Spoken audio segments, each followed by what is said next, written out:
Hey, what's up guys? This time what we're doing, we're talking a little bit about the PCV system, more specifically with the LS engines and my LS4. We're going to briefly go over what I think is taking place, why I think it's taking place, and what I'm going to try to do about it. Let me just lead with, I'm not an expert. So our basic old school small block design, right? Have our crankcase, pistons going up and down. Here's our oil level respectively, and the little black dots I have represented by the vapor or the positive crankcase pressure, right? Green arrows showing where that pressure is going to go, right? So in the old school engines, right, as the engine was running, typically you'd have either just a cap with a breather in it that would help ventilate that stuff just to atmosphere, or they'd run it back into the intake to be reburned and so on, right? Simple enough. PCV system.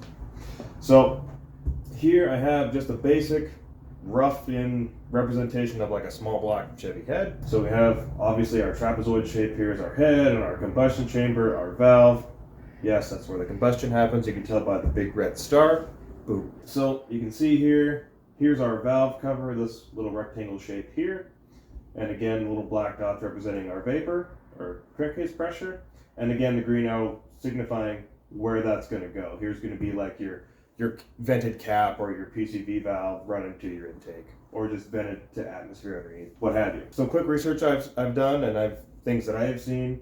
Most small block valve covers, between where they bolt down to the head and the very top where you put that cap in, between 2 and 4 inches. Again, that's just a rough number. I'm sure there's plenty more options. Please feel free to just roast me in the comments, please. I'm looking forward to it. So between 2 and 4 inches respectively. What was nice about a lot of those valve covers is some of them, you can kind of see right here, would actually have a small baffle that would come down on the inside of the valve cover, which would help suppress the oil that would be coming through, strictly air vapor.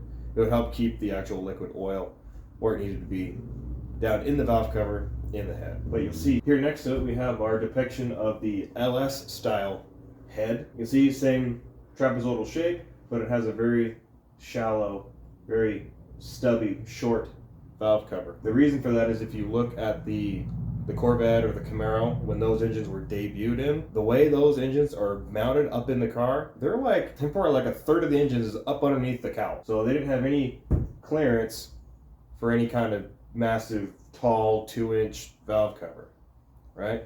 So this, to my understanding, was mostly to save space and save weight, because like I say, mounted up underneath the cowl, so they didn't have that kind of space. So because of this, and the short valve cover, when the PCV is active and the engine is running, it's much easier for that system to draw the oil in, because it's that nipple, again, respectively, is so much closer to the valves and the rockers, which is able to get more oil and vapor as well. So to my understanding, to the research I've done and what I've seen in all my LS cars that I've had and worked on, they all have this problem, mostly because of this. That's not to say GM didn't have a baffling system in the valve covers and they've updated certain things, which is good. But I've seen in my personal experience, even with the updated GM valve covers, not some cheap Chinese knockoff, that I'm still getting oil in places it shouldn't be, i.e. the intake or even the catch can. The whole thought of a catch can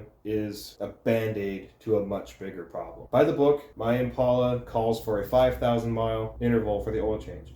I change it every 3 because I'm anal like that. And I use very good oil that I've done research on, and I drive this thing really nice.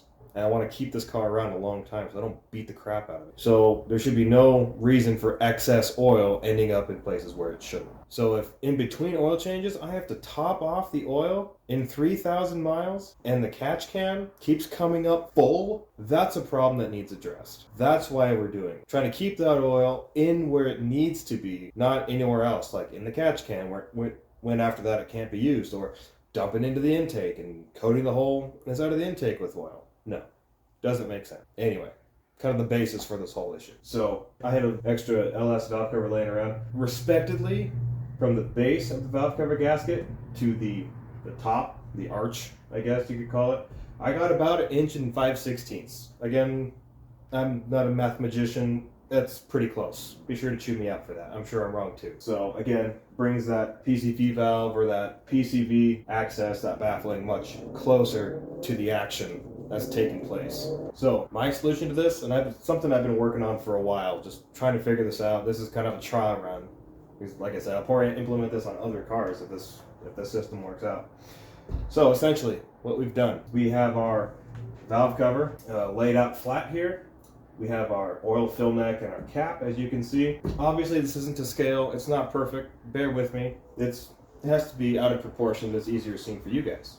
So again, our 1 5/16 from the base to the top of our valve cover, and then from the top of our valve cover up to the top of the oil fill neck, not where the cap is, but just at the top of the fill neck, it is about 5 inches. That's real close, maybe just shy. That's an additional 5 inches from our 1 5/16.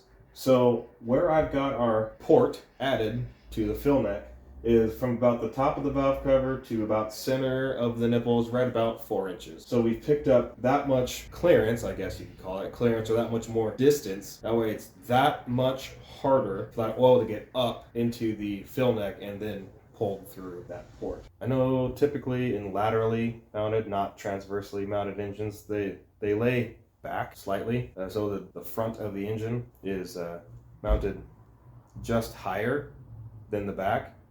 So that needs taken into account as well. So from what I've saw, about 3 degrees, 3, 5, somewhere in that ballpark is kind of where most of them, or a good number of engines, are mounted. The lateral ones, going from front to back with the body of the car, not transversely, like my goofy Impala. So when your PCV is pulling from the back of the valve cover in your laterally mounted engine cars, if you step on it, you know, when you feel that pressure, you get pushed back in your seat. In principle, the oil is doing the same thing.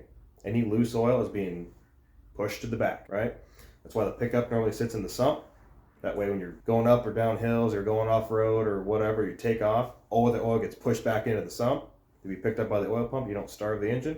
Same thing. Any loose oil in the valve cover, in the head, is going to slosh back, typically where your PCV valve is, right? So as far as my car goes, because the LS4 is mounted transversely, I don't know if that degree is correct, but honestly, just sitting here on my concrete floor, which is respectably level, if you're just looking at the engine over the fender, you can tell it's laid back. Well, how do I know that? Well, if you ever looked at one of these engines, they are pretty darn symmetrical as far as left and right. Now, what I can tell is I'm looking at the same points on the front-facing head, front-facing at the core support, and the rear-facing head, or at the firewall in my case, and I can noticeably tell that the coil pack mount is noticeably lower on the rear head. Just looking at that, and from both sides, I can tell it is laid back just a little bit, even in a transverse situation. So that principle of the oil moving under load or under throttle is the same. That oil is going to be pushed back, which is either going to help